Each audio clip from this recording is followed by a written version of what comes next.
Takže čaute, pôjde o krátku ukážku tensegrity.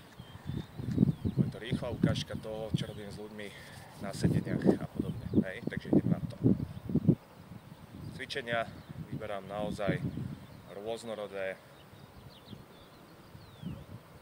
Premysel, zablokovanie niektorých ľudí môžu tie pohyby prísť napríklad smiešne alebo trapné.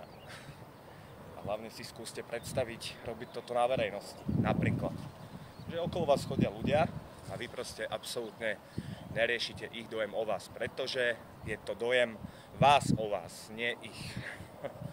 Takže tak.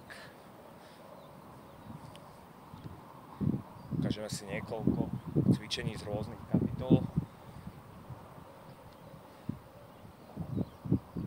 Zameraných na rôzne typy emócií, rôzne kvality, čo sa týka aj napríklad komunikácie, čo sa týka sústredenosti, všetkého proste dohromady, čo tensegrita obsahuje.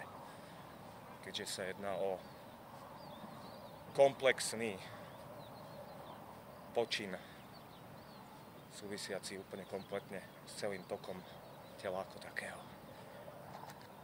Dám sa trošku z boku, nech to je vidno aj trošku z iného uhlu. Hej.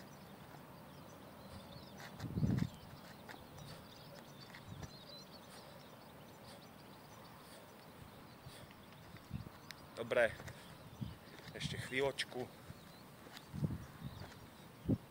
Jednoduché a jasné.